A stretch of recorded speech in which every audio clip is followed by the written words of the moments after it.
They were barely old enough to tie their shoes, yet they committed some of the most horrific crimes ever, and the law decided they deserved to die. These are the most shocking cases of children sentenced to death, where innocence met the electric chair far too soon.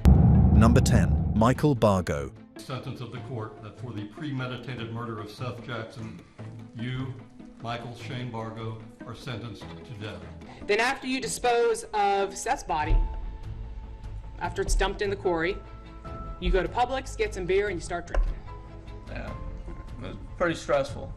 The courtroom was tense as everyone waited for the judge's decision. Michael Bargo sat at the defense table, quiet, his eyes fixed forward. He was only a kid, but the crime he was being sentenced for happened when he was much younger 3 years ago. The case had drawn attention across Florida because of how violent and detailed it was. Prosecutors, they say there was bad blood between Seth Jackson and Michael Bargo, basically because they had eyes for the same girl. In fact, that girl is one of 4 people already serving life in prison for the murder of this 15-year-old. In 2011, police in Marion County began searching for 15-year-old Seth Jackson after his family reported him missing. Within days, investigators uncovered a group of teenagers who had plotted his death. Crime scene techs wrapped up sifting through evidence focused on a bin in the backyard near the fire pit. Even experienced detectives are shaken, as though Michael Bargo was identified as the one who planned everything. Prosecutors said he organized the trap, arranged the meeting, and gave the final order. Seth was lured to a house in Summerfield, attacked, shot several times, and his body was burned in a fire pit behind the house. The remains were collected and dumped in a nearby quarry. Back, I'll say it. This is my question. No, it was you not told them where the rock quarry was. Well, you want me? Can I say it? You've already answered yes. You told them where it was. Answer this question, please. You did. Let's move forward, please, counsel. Okay. Now, During the trial, the evidence was clear and direct. Text messages, witness statements, and the discovery of Seth's remains left little room for doubt. Some of Bargo's friends testified against him, explaining how the plan was made and who took part in each step. what did he say when he called you? The deed is done. The jury watched the videos, read the messages, and listened to the timeline of events. There was no emotion from Bargo as the evidence was presented. When the verdict came, the jury found him guilty of first-degree murder. The judge later confirmed the death sentence, describing the crime as organized and without remorse. At that moment, the courtroom reacted sharply. Some of Seth's relatives cried. Reporters noted how Bargo remained still, showing no expression. Yes. Brenda Franklin, is this your verdict? Yes. Taylor Pitter, is this your verdict? Yes. Evelyn Brown, is this your verdict? Yes. Michael Bargo became the youngest person on Florida's death row. His appeals have continued for years, but the sentence stands. The case remains one of the most disturbing examples of a planned teenage murder in the state's history. People still ask how someone so young could plan a killing with such precision. Number 9. Christa Pike. Can I please have my mom before I go? Mr. Bates, please hold Ms. Pike in the dock. Please, let me just love She was only 18 when the judge's words sealed her fate, the youngest woman on death row in America. Christa Gale Pike sat in a Tennessee courtroom in 1996, barely out of high school, as the jury returned a verdict that would shock the nation. She was guilty of first-degree murder, and the sentence was death by electrocution. The courtroom fell silent, and for a brief second, even Pike seemed to realize the weight of what had just happened. It is therefore ordered that you shall be put to death by electrocution in the method prescribed by law, and that you shall be transferred to the custody of the warden. The case began months earlier at the Job Corps Training Center in Knoxville, a program meant to give young people a second chance. But for 19-year-old Colleen Slemmer, it became a death trap. Pike, along with her boyfriend Tadderil Shipp and friend Shadola Peterson, lured Slemmer into a secluded area near the University of Tennessee campus. What followed was not just a killing, it was a 2-hour torture session. Pike believed Slemmer was trying to steal her boyfriend. Driven by jealousy and rage, she carved a pentagram into Slemmer's chest and kept a piece of her skull as a souvenir. When police found the remains, Pike showed no fear. In fact, she bragged about it to others. Campus, and I had every intention of fighting her. Probably when they came through this tunnel, that's when Colleen began to think that she was in trouble. That chilling confidence was later used against her in court. During the trial, prosecutors painted her as cold, calculating, and unremorseful. The evidence was overwhelming: confessions, witnesses, and even the bone fragment Pike kept in her pocket. Her defense tried to argue mental instability, but the jury didn't buy it. Arrested, the first one they interviewed. And I thought that if I went in there and told him that I did every single thing that happened up there, that Daryl and Shadala would just get to walk out of there and they wouldn't worry about them anymore because they had the real killer. When the judge read the final sentence, reporters described the moment as eerie, an 18-year-old girl facing the ultimate punishment with the calmness of someone twice her age. Years later, from her cell in Tennessee's death row for women, Pike made headlines again after being caught plotting to kill another inmate. That confirmed what many already believed. She had no remorse, only defiance. Today, Christa Pike remains the youngest woman ever sentenced to death in modern US history. Number 8. Austin Meyers. If you kill me, it won't fix anything. It won't bring Justin back.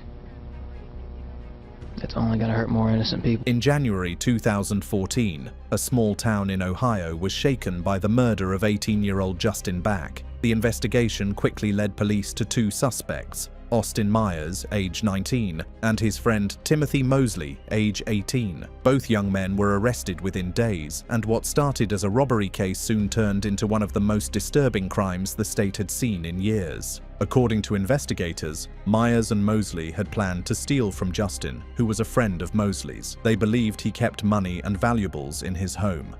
On the night of January 28th, the two broke into Justin's house while his parents were away. When Justin confronted them, the plan changed from theft to murder. He was stabbed multiple times and left dead in his own home. What did Austin say in response to these questions and statements that Justin Back is making as he's attempting to kill him? In the lines of, "It's all right, it's almost over." They later wrapped his body in a blanket and dumped it near a creek, hoping no one would find it. Police tracked them down within days, using evidence from Justin's house and their own text messages. Both confessed, but their statements conflicted because each tried to blame the other. Prosecutors later revealed that Meyers had planned the attack in advance, writing down details and steps of how it would happen. That evidence turned the case from a robbery gone wrong into a calculated killing.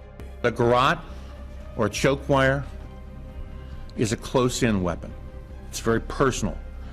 You have to surprise your victim from behind, slip it over his head, around his neck, with force. When the trial began, the courtroom was filled with both families. The prosecutors described Meyers as the mastermind who pushed Mosley to commit the murder. The defense argued that Meyers never held the knife and should not face the death penalty. Why? You heard about the plea agreement, contract. Timmy has a reason to save his own skin at this point. But the jury decided otherwise. After days of emotional testimony and evidence, Meyers was found guilty of aggravated murder and sentenced to death. In 2014, at just 19, Austin Meyers became the youngest person on Ohio's death row. Mosley, who had cooperated with authorities, received a life sentence instead. Meyers showed little reaction when the verdict was read, while his parents cried quietly. The victim's family held each other, finally facing the end of a long and painful trial. Austin Meyers still waits on death row. His execution has been delayed several times, but the case continues to spark debate about youth, punishment, and whether someone so young can truly understand the weight of taking a life. Number 7. Pedro Espinosa. He needs the biggest punishment they can get is the death penalty, and from that day on, he can rot in hell. Thank you.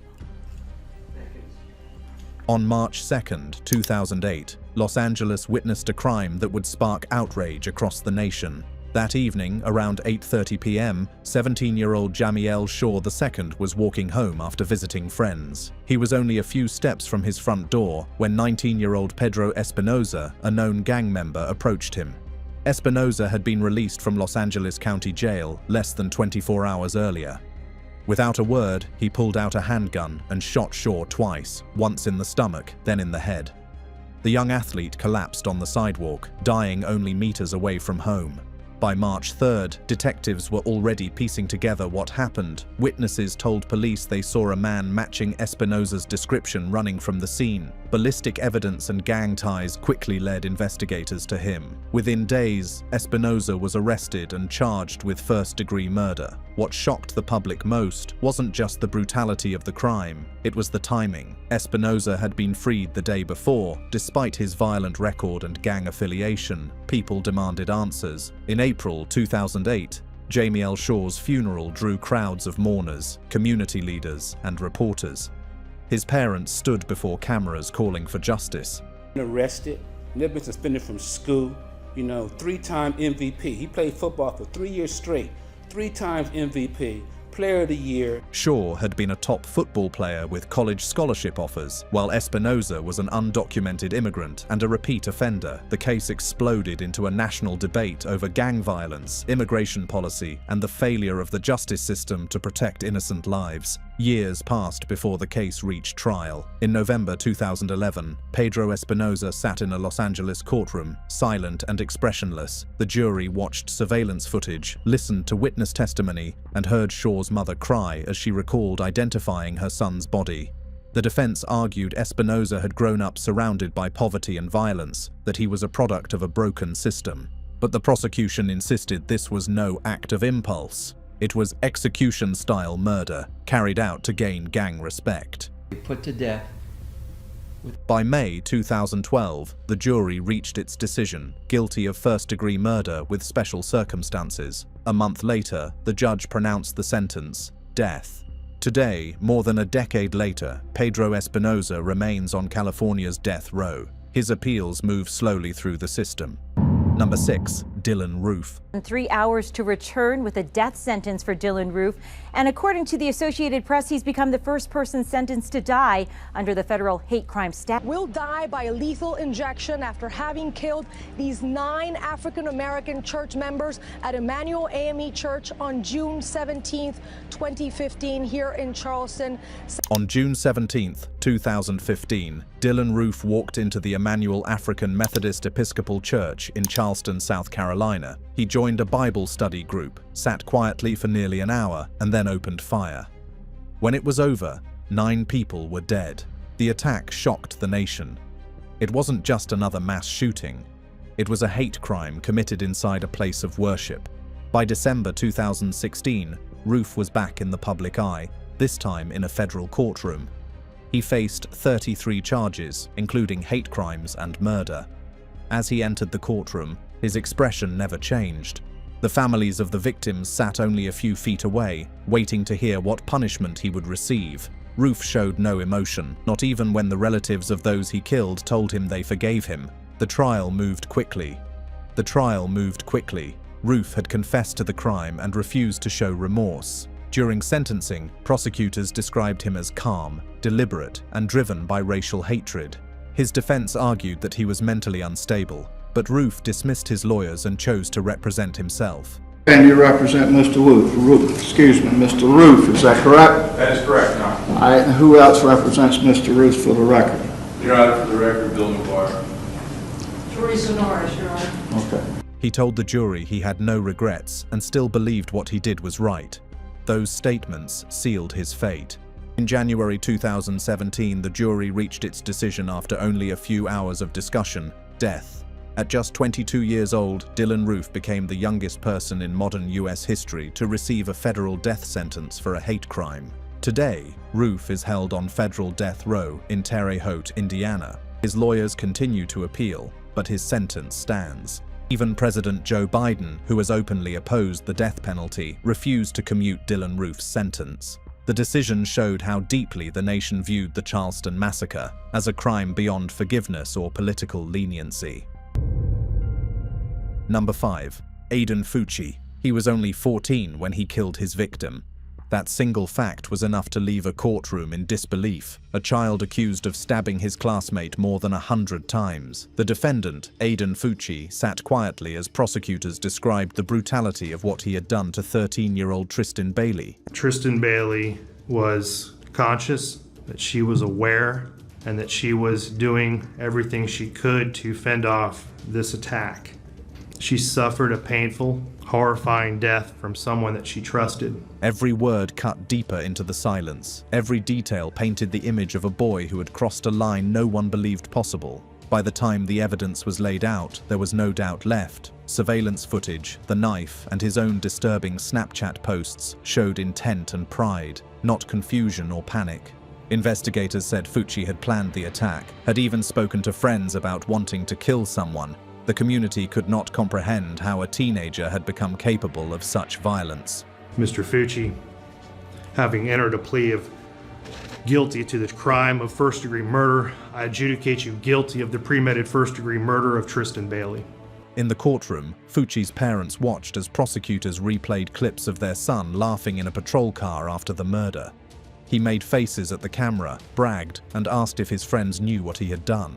The jury watched in silence. The Bailey family stared forward, holding each other as the details were read out again. 114 stab wounds, 49 to the hands and arms as she tried to fight back. Aiden Fucci became one of the youngest killers in American history to receive a life sentence.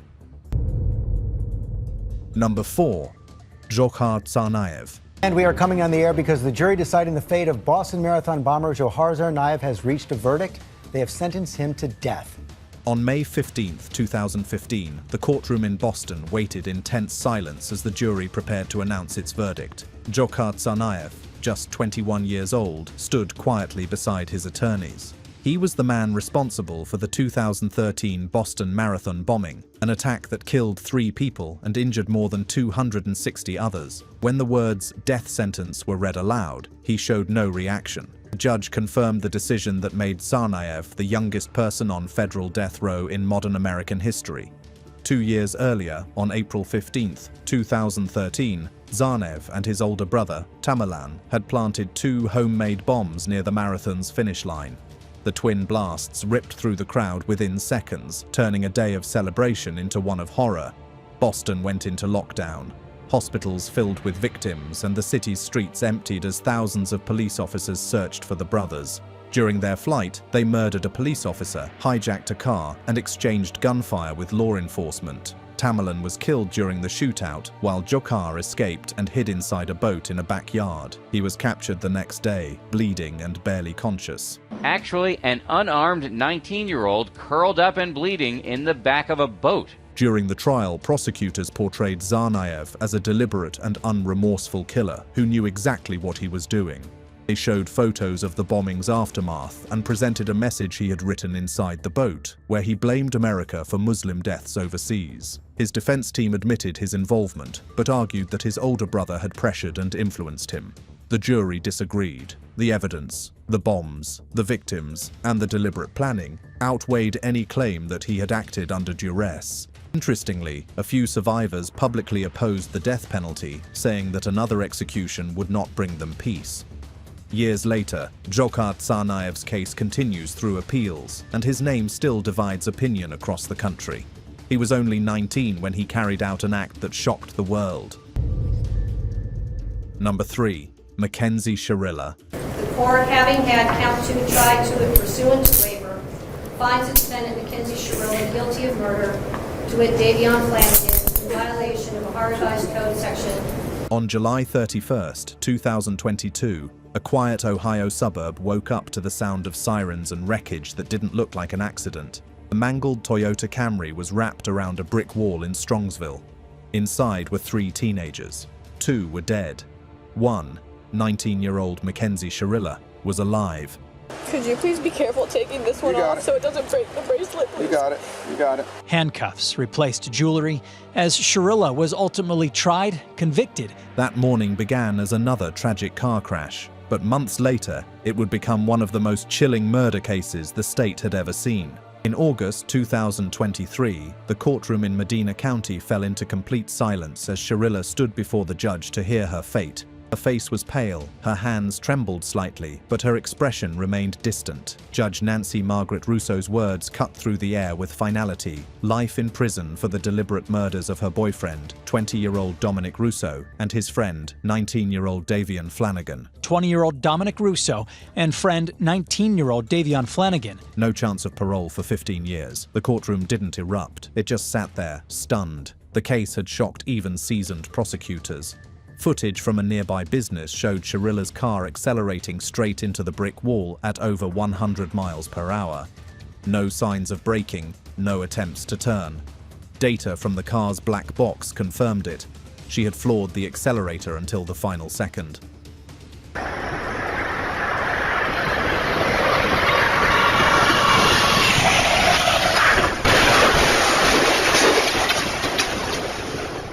Investigators found that the crash was not spontaneous, but carefully planned after a heated argument with her boyfriend. Prosecutors called it a premeditated act of murder carried out with a steering wheel instead of a weapon.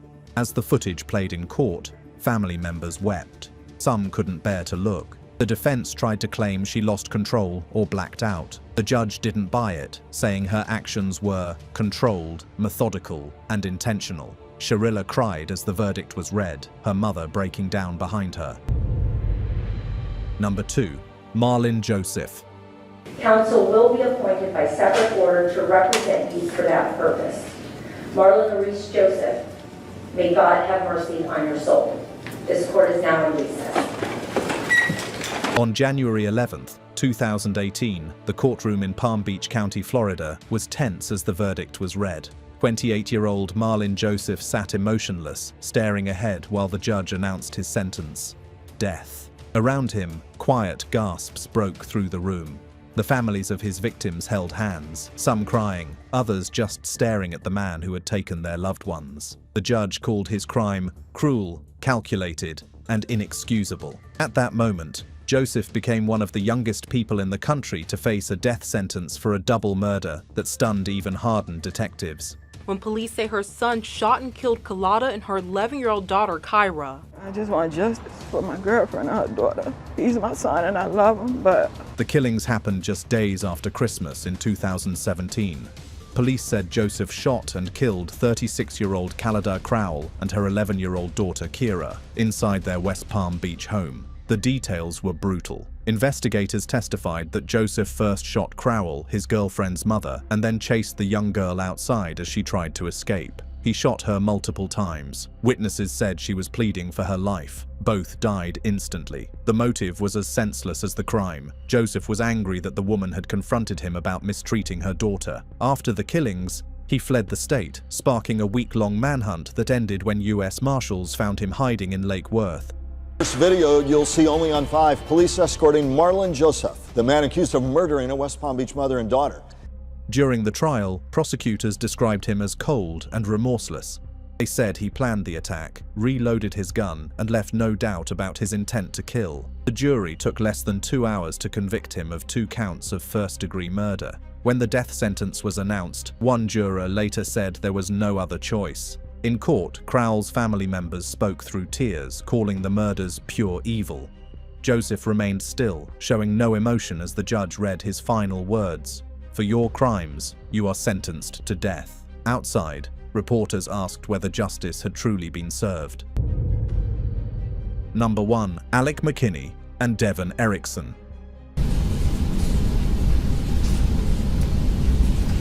When Mr. Rockler, do you think that will be complete?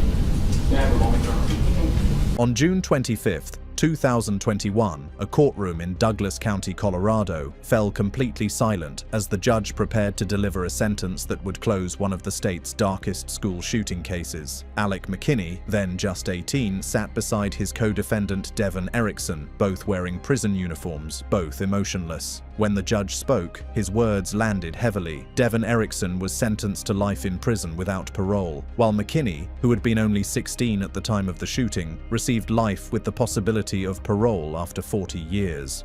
The courtroom reaction was tense. Families of the victims broke down in tears, some quietly shaking their heads. The crime dated back to May 7, 2019, when two teenagers walked into STEM School Highlands Ranch armed with handguns and opened fire on their classmates. The attack killed 18-year-old Kendrick Castillo, who died while trying to tackle Erickson, and injured 8 others.